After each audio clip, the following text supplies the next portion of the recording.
gracias, Jorge. Muchísimas gracias por la presentación. Y sí, para mí es un motivo de festejo estar aquí. 25 años en este instituto, y la mejor vez fue hace 25 años, que fue cuando estaba allí. Porque es cuando uno mejor la pasa. Porque, como bien dice Jorge y también nuestro director, entonces, hay espacios no académicos que son muy ricos en el marco del intercambio entre quienes participan del curso interdisciplinario. Y yo recuerdo con mucha alegría aquel curso de 1994. Ya después uno viene en otro rol y bueno, se pierde un poco las fiestas. Pero esta es una de mis casas más queridas. Así que agradezco muchísimo, señor director, presidente del Instituto, Claudio Grossman, que está detrás, Jorge, coordinador académico, la invitación para estar aquí, en esta charla inaugural. Y de hecho, en el año 94, una de mis compañeras de ese curso fue doña Lucrecia Molina, que está allí atrás, que es, entre otras cosas, además de una muy bella persona, la hermana de Marco Antonio Molina Thyssen, por quien todavía seguimos buscando justicia en Guatemala, por la desaparición forzada que sufrió cuando tenía 14 años de edad. Bueno,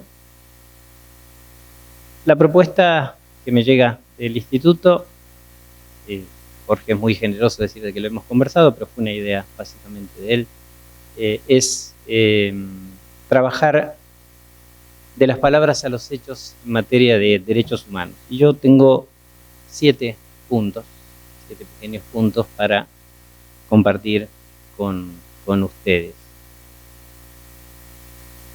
El primero de ellos, hablando de palabras, es decir, que hubo que encontrar las palabras. El lenguaje de los derechos humanos no estaba construido, aunque sí estaba construido el horror. El horror de diversos hechos de magnitudes tremendas en materia de derechos humanos, con la coronación del genocidio en la Segunda Guerra Mundial. Pero por supuesto que hubo hechos previos tremendos, como por ejemplo el genocidio contra el pueblo armenio. Y había una necesidad, y una necesidad muy clara, muy imperiosa, muy urgente, como son las necesidades vitales, de encontrar las palabras. Y 2 personas que ejercieron un gran liderazgo en aquella Organización de las Naciones Unidas recién fundada, en su Comisión de Derechos Humanos, que representaban a los estados, porque la comisión estaba formada por representantes de los estados, pero que tenían una enorme visión de ir mucho más allá de los intereses nacionales. Me estoy refiriendo a Eleanor Roosevelt y a René Cassin. Buscaron las palabras. Y fue René Cassin quien armó la idea de la universalidad de la Declaración de Derechos Humanos. La declaración, que se iba a llamar internacional, fue finalmente consagrada como universal. Y declaración universal porque abarca a todas las personas sin discriminación. Esas 2 personas, con otras más, que estuvieron en el comité de redacción de la Declaración Universal de Derechos Humanos, se animaron a buscar las palabras, el esperanto jurídico, si ustedes quieren, en materia de derechos humanos. Y por eso la Declaración Universal de Derechos Humanos se transformó en un instrumento jurídico, creo, hasta hoy, insuperable. Insuperable porque se ha permitido actualizarse a sí misma a partir del trabajo interpretativo y más allá de los 70 saludables años que ya tiene nuestra Declaración Universal. Pero también insuperable porque, hablando de palabras y en un juego de palabras, podemos decir que es el texto jurídico más traducido de todo el mundo. No hay ningún otro texto que haya sido traducido a más idiomas y lenguajes que la Declaración Universal de los Derechos Humanos. Un rezo laico extraordinario, humanista y ecuménico, que no deja fuera absolutamente a nadie. Y quizás por eso, otra vez jugando con las palabras y los hechos, el ex secretario general de Naciones Unidas, cuando se cumplió el 50 aniversario de esta Declaración Universal de Derechos Humanos, y frente a la amenaza de planteos relativistas a nivel cultural, religioso, decidió elegir como título de la celebración de esa Declaración Universal de los derechos humanos, el lenguaje común de la humanidad. Vaya si las palabras no son importantes. Había que entonces que encontrar las palabras. Y ahora ya se trataba de decir las palabras. Y decir las palabras fue el proceso de codificación del derecho internacional de los derechos humanos. Esa codificación extraordinaria que se dio a nivel regional con la Declaración Americana de 1948, que por cierto precedió a la Declaración Universal, y posteriormente con la Convención Americana, el Pacto de San José de Costa Rica, instrumento del cual celebramos ahora los 50 años. Y que yo creo que ese Pacto de San José es equivalente, no estoy hablando jurídicamente, pero digo, es equivalente en términos de impacto social, de impacto filosófico, de impacto progresista, a aquella Declaración Universal de Derechos Humanos de 1948. Lo digo por muchos motivos, y varios de esos motivos exceden esta charla, pero ustedes los van a ver seguramente reflejados en las diferentes intervenciones que habrá aquí. Tenemos una de nuestro presidente, don Claudio Grossman, sobre los desafíos del sistema interamericano, muy pronto. El Pacto de San José, la Convención Europea de Derechos Humanos, que ya también es una señora de 70 años, el año que viene celebrará los 70, apagará las velitas de los 70 años, la Convención Europea de Derechos Humanos, la Carta Africana de Derechos Humanos y de los Pueblos, que es posterior, es del año 81, pero ese desarrollo posterior ha tenido que ver con el proceso de descolonización de África. Y también tenemos la Carta Árabe de Derechos Humanos, que por cierto, también este año celebra 15 de su última redacción, porque hubo una previa 10 años antes, pero la última Carta Árabe de Derechos Humanos es del año 2004. Hubo una previa del 94 que nunca entró en vigor, entonces por eso no la contaba. A nivel de Naciones Unidas, entonces, ese decir las palabras del derecho internacional de los derechos humanos se plasmó en la llamada Carta Internacional de Derechos Humanos. Y esa Carta Internacional de Derechos Humanos está compuesta por la Declaración Universal, por los dos pactos internacionales gemelos sobre derechos civiles y políticos y derechos económicos, sociales y culturales de 1966, los dos protocolos anexos al Pacto de Derechos Civiles y Políticos, el protocolo que permite denuncias individuales en 1966 por violaciones al pacto y el protocolo contra la pena de muerte que fue adoptado posteriormente en 1989, y el protocolo sobre peticiones individuales y otros procedimientos al Pacto de Derechos Económicos, Sociales y Culturales.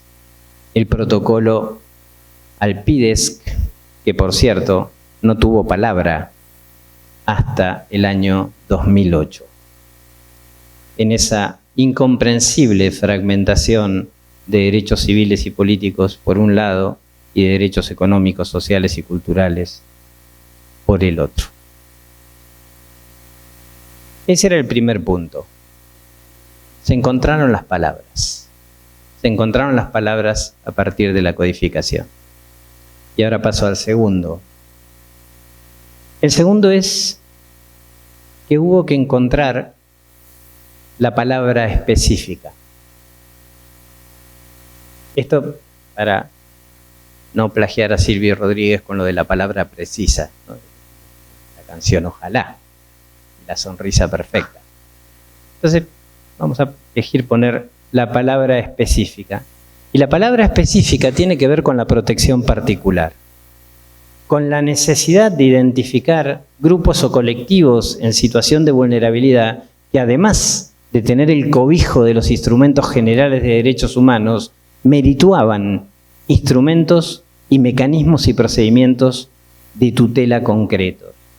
Esa palabra específica se dio en Naciones Unidas a partir de la adopción de la Convención para eliminar la discriminación racial de 1965 y posteriormente, por supuesto, con la adopción de la CEDAW, la Convención sobre la Eliminación de todas las formas de discriminación en contra de las mujeres del año 1979, que también este año celebra un aniversario importante.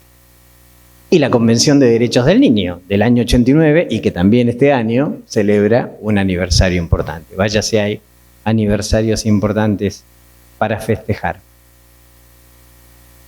Esa protección se completó con la Convención sobre Derechos Humanos de las Personas con Discapacidad del 13 de diciembre del año 2006 y también hay convenciones temáticas. Convenciones temáticas específicas que frente a determinadas situaciones merecieron el foco de la comunidad internacional. Me estoy refiriendo a la Convención Interamericana contra la Desaparición Forzada de Personas de 1994, entonces también aquí tenemos un aniversario que termina en 5. La Convención de Naciones Unidas contra las Desapariciones Forzadas del año 2006. La Convención contra la Tortura de 1984, convención que creó el Comité contra la Tortura, del cual don Claudio Grossman fue presidente de ese comité. Convención Interamericana para Prevenir y Sancionar la Tortura de 1985. Distintas convenciones y tratados que han abordado cuestiones particulares, que se enfocan, insisto, la palabra clave para ello es esto, situación. Situación de vulnerabilidad.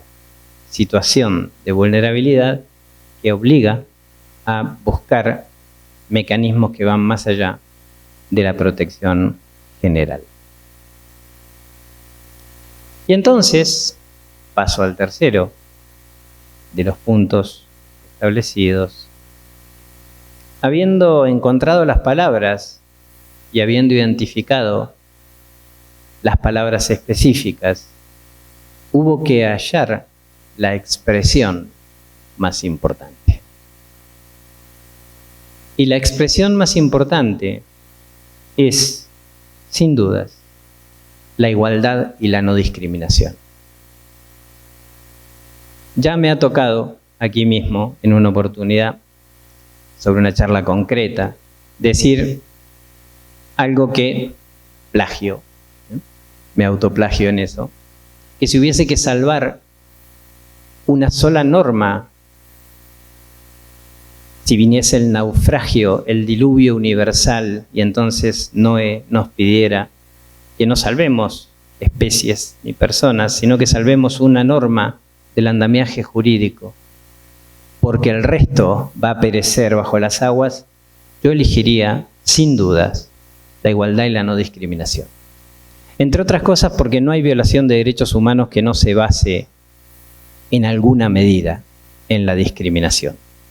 Más allá, por supuesto, de las gran cantidades de normas que especifican cuestiones de discriminación o de no discriminación. Pero finalmente quien tortura, para hablar de una violación de derechos humanos muy clásica, lo hace sobre la base de que la persona que está siendo objeto de torturas no merece la misma dignidad humana que quien está torturando. Entonces, yo salvaría a esa norma del naufragio, del diluvio universal. Y es efectivamente la no discriminación, la expresión, hablando de palabras, la expresión contemporánea. Y es la expresión contemporánea, por ejemplo, en materia de género. La violación de derechos humanos basada en el género, la discriminación, perdón, de derechos humanos basada en el género es la violación de derechos humanos más masiva que hay en el mundo. Me ha tocado examinar en el Comité de Derechos Humanos de Naciones Unidas, los 8 años que lo integré, los 2 que lo presidí, más de 112 países. En ninguno, absolutamente en ninguno de ellos, se puede hablar de efectiva paridad de derechos entre hombres y mujeres. Bien entendido que cuando hablamos de género hablamos de mucho más que de esta situación. Y por eso la no discriminación, bueno, en casos de pueblos indígenas, por ejemplo, donde la Corte Interamericana tiene una jurisprudencia extraordinaria desarrollada. Y es por eso que ese principio de no discriminación dentro del andamiaje del derecho internacional de los derechos humanos, del derecho internacional de la persona humana, es una norma inderogable. Es lo que se llama una norma de orden público internacional. Es una norma de ius cogens. Y se ha permitido, a partir de la no discriminación, visibilizar los fenómenos violatorios que se invisibilizaban. Por eso se habla hoy de discriminación directa, de discriminación indirecta o de categorías sospechosas, como ha dicho la Corte Interamericana de Derechos Humanos, en relación a determinada normativa que parece neutra, pero que por sus efectos no lo es porque afecta efectivamente a uno o más colectivos. Pero la palabra también se subvierte. La palabra es una herramienta extraordinaria, de la más poderosa. La palabra es finalmente la herramienta contra la violencia. Pero la palabra puede ser subvertida. Y ya dijo nuestro director ejecutivo aquí, las amenazas de la mano de los discursos de odio. Discursos que encuentran un canal en un conjunto de población que asume esos discursos y que los vota esos discursos. El presidente de los Estados Unidos actual no llegó a la presidencia maquillando discurso de odio, al revés. Su discurso de odio es el que le favoreció llegar a la presidencia. Y este no es un fenómeno aislado. Es el fenómeno de Brasil con su presidente actual. Y yo quizás como relator de Naciones Unidas no debería ser políticamente incorrecto, pero creo que cuanto más claro se hable, mejor. y que no hay que perder la oportunidad de decir las cosas como son. Discursos xenófobos, negacionistas, que revictimizan a las víctimas, o en Polonia, o en Hungría, o en tantos otros lados. Entonces, hay un riesgo con la subversión de la palabra.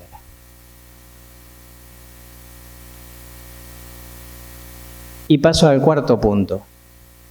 El cuarto punto es que hubo que dar la palabra.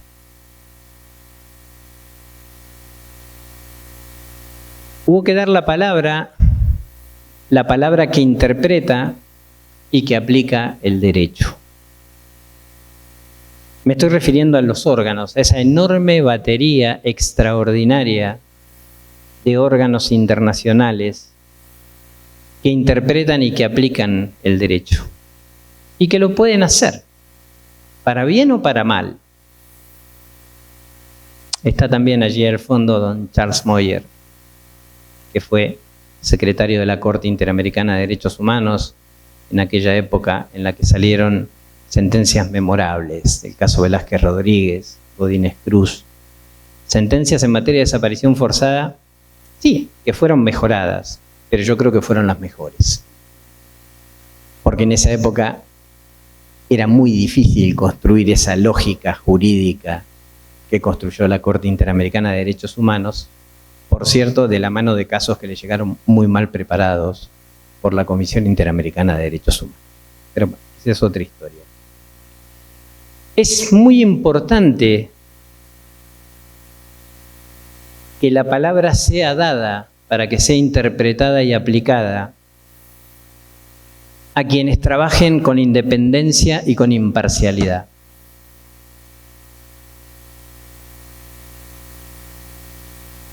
Y este es un punto central. Y por eso hay que poner siempre el acento en cómo se eligen las personas que llegan a integrar los órganos internacionales. Porque se puede decir una cosa o se puede decir la otra. La independencia y la imparcialidad es central. Pero lo interesante es que todo ese andamiaje del derecho internacional de los derechos humanos dio la palabra. Y dio la palabra a cortes de derechos humanos, como el Tribunal Europeo, como la Corte Africana, como la Corte Interamericana de Derechos Humanos, ante la cual, por cierto, más allá de criticar decisiones, hay que sacarse el sombrero.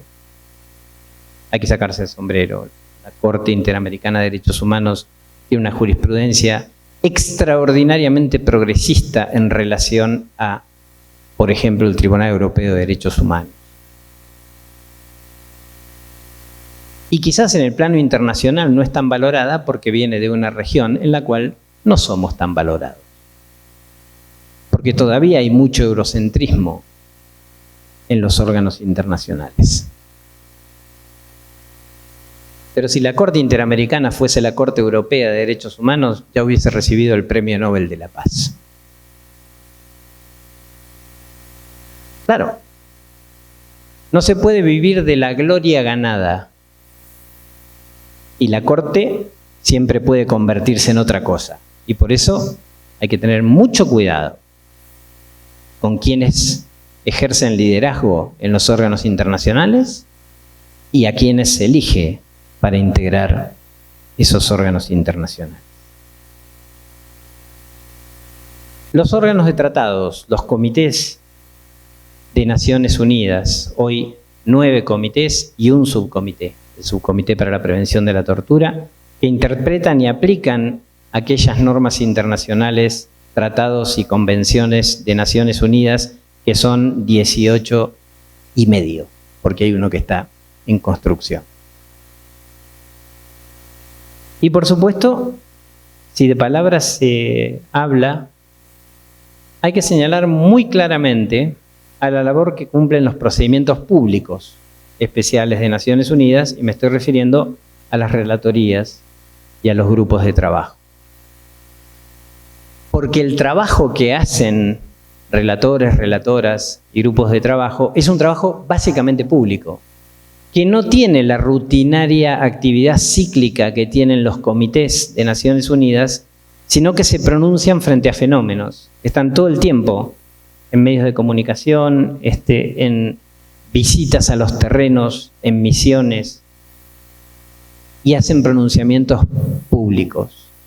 Pronunciamientos públicos que tratan naturalmente de abordar las cuestiones de derechos humanos desde el punto de vista de la mejor tutela de las víctimas. Y esto me permite llegar al quinto punto, que es la palabra precisa. Ahora sí. Y valía la pena usar esa extraordinaria frase de la canción de Silvio Rodríguez para referirse precisamente a la voz de las víctimas. La palabra precisa es la voz de las víctimas.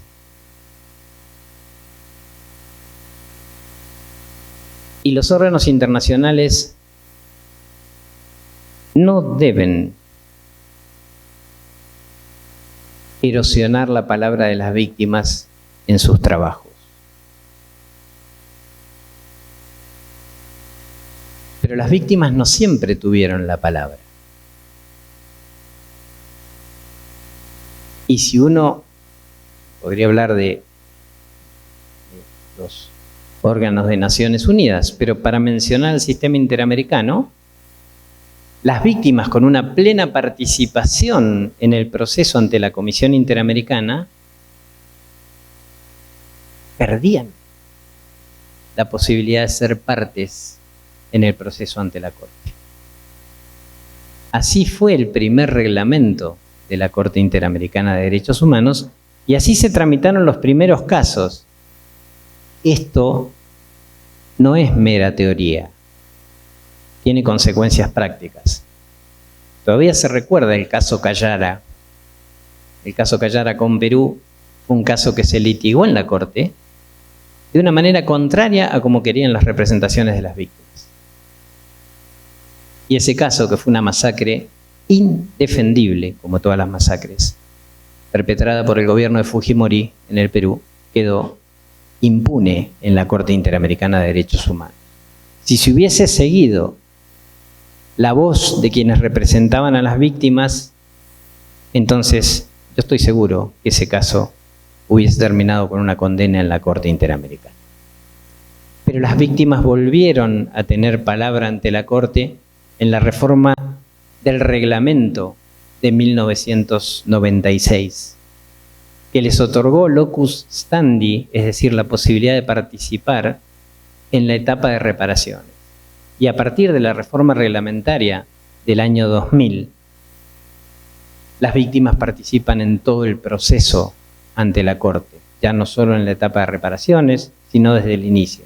Pero desde la reforma del año 2009, el rol de la comisión ya es solo enviar el informe en el cual llegó a sus conclusiones del caso y ahora la representación de las víctimas presenta la demanda.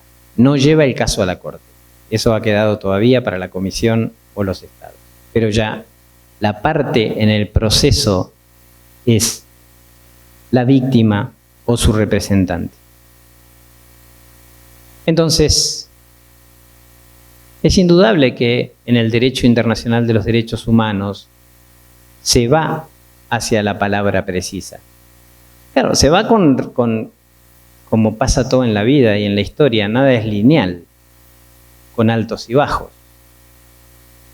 Porque a esa llegada tan fuerte de la sociedad civil y de las organizaciones no gubernamentales y las organizaciones de defensa de derechos de las víctimas, se le contraponen los intentos de gobiernos de frenar ese movimiento. Y entonces uno se cansa de ver en Naciones Unidas organizaciones no gubernamentales, claramente creadas por los gobiernos, las gongo, así se las conoce en la jerga de Naciones Unidas. Pero los gobiernos son muy hábiles y muy estratégicos. Utilizan su plata, por cierto, de manera corrupta, para financiar entidades que van a defender a los gobiernos en lugar de denunciar violaciones de derechos humanos.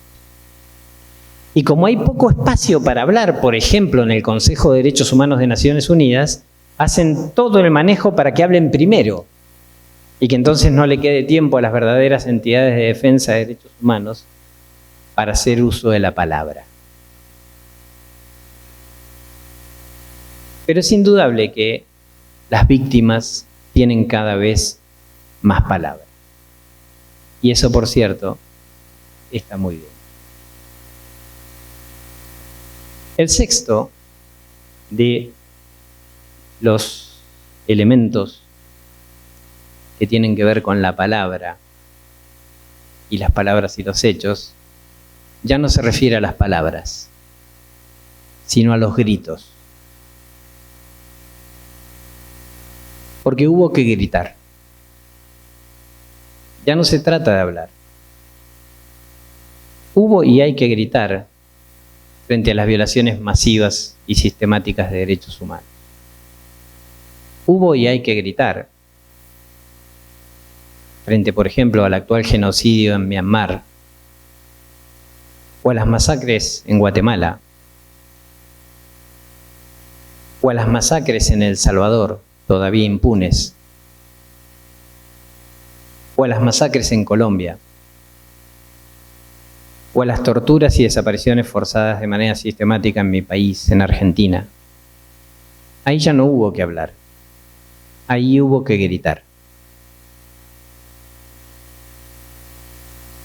Y ese grito encontró mecanismos internacionales para abordar esas problemáticas de manera diferenciada. Las visitas de la Comisión Interamericana de Derechos Humanos y los informes de país, me refiero a las visitas in loco de la Comisión, famosas en aquellas épocas, estoy hablando de los 70,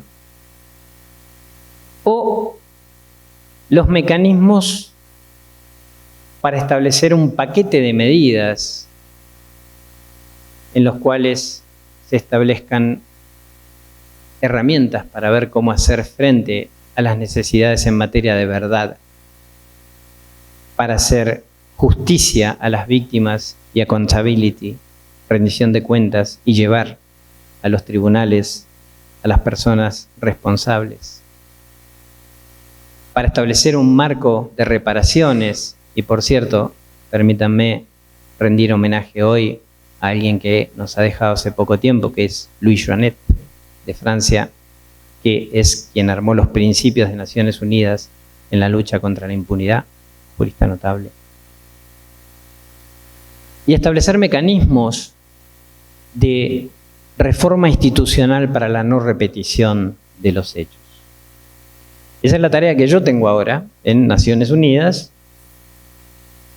Y yo ya no quiero hablar tanto de justicia transicional, digamos, sino que más bien me parece importante que la justicia transicional entienda que no se puede manejar al margen de las obligaciones internacionales en materia de derechos humanos.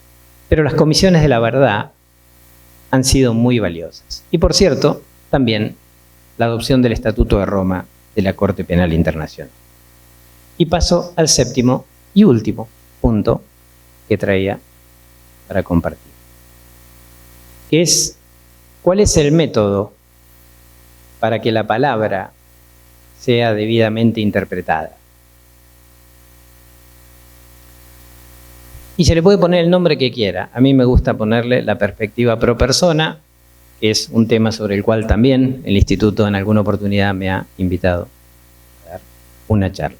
Y sobre el que el correo electrónico del profesor Padilla me decía que haga hincapié. Entonces le voy a dedicar estos últimos minutitos. El andamiaje del derecho internacional de los derechos humanos no sirve de nada si no se interpreta y aplica adecuadamente. Y si bien no podemos tener garantía de que la aplicación será la correcta, al menos podemos establecer un método para reducir los riesgos. Ese método se puede llamar de cualquier manera. A mí me gusta llamarlo la perspectiva pro persona, y que es mucho más que el principio pro persona. Es decir, el principio pro persona por el cual se aplica la norma más favorable a los derechos humanos en la situación particular, la interpretación pro persona, es decir, de aquella norma más favorable se hace la interpretación más amplia cuando hay que garantizar derechos, o más restringida cuando hay que limitar derechos. El cumplimiento del objeto y fin, es decir, interpretar el instrumento de manera tal que cumpla el propósito para el cual fue pensado y no al revés. El efecto útil, que es como el objeto y fin, pero para la norma específica, que la norma produzca el debido efecto para el cual fue pensado. La buena fe, que quiere decir un comportamiento institucional acorde con ese dinamismo. La interdependencia y la indivisibilidad de derechos, y ya no fragmentar más derechos civiles y políticos de los económicos, sociales y culturales, entre otras cosas porque esa fragmentación es efectivamente imposible. Y los enfoques particulares, dimensión de género, cosmovisión en lo que se refiere a pueblos indígenas, accesibilidad, ajustes razonables en lo que tiene que ver con derechos de las personas con discapacidad,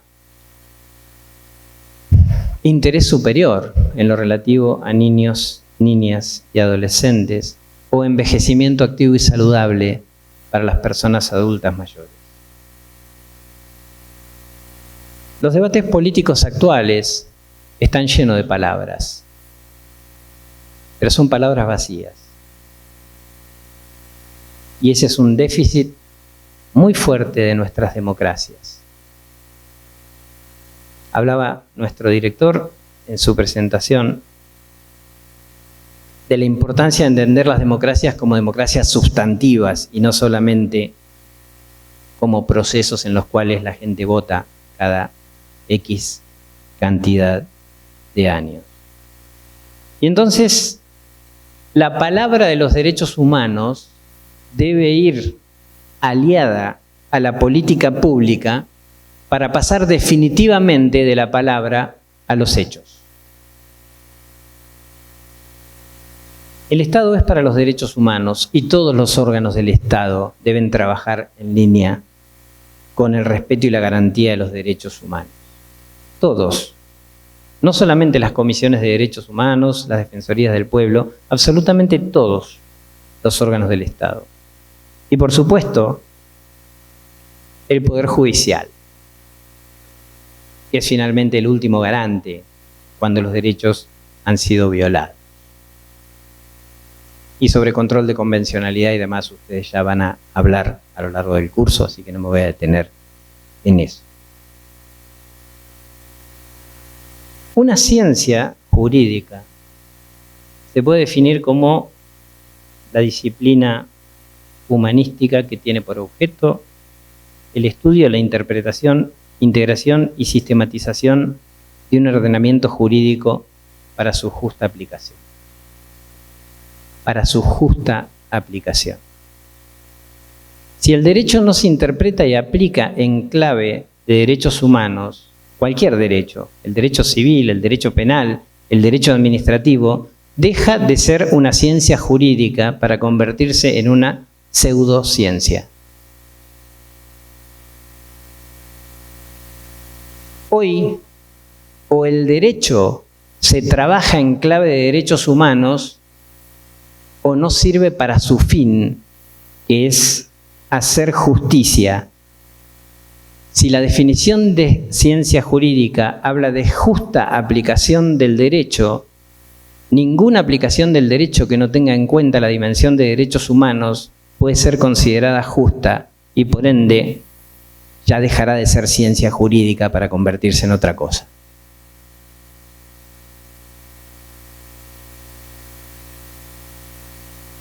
Y en esto juega un rol fundamental, para ir terminando, el rol de las universidades. La formación efectiva en derechos humanos, en todas las disciplinas, porque quienes ocupan roles en la política pública del Estado, en general, pasan por las universidades. Y entonces cuando las universidades, cuando los países no trabajan en línea de derechos humanos, las universidades no se pueden considerar exentas de esa situación y deben preguntarse cómo estamos enseñando para que el resultado sea efectivamente este. La última cuestión que quiero decir es que la palabra de los derechos humanos es necesariamente colectiva, indispensablemente colectiva. Y como todos los mundos, el mundo de los derechos humanos también está lleno de egos y de vanidades. Y esa es una cosa contra la cual hay que trabajar. Cuando las personas se empiezan a sentir más importantes en sí mismas que aquello por lo cual trabajan, estamos en problemas. Cuando no valoramos algo que ha sido realmente importante y valioso solo porque nosotros no formamos parte de ello, estamos en problemas. La voz, la palabra de los derechos humanos es una palabra colectiva. Si es individual, es ombliguismo puro. Y eso tampoco sirve. Yo quiero agradecerles a ustedes por haberme prestado atención a estas ideas en las que he podido compartir. Y quiero agradecerle mucho también al Instituto Interamericano de Derechos Humanos por, durante 25 años, qué privilegio, haberme dado la palabra. Muchas gracias.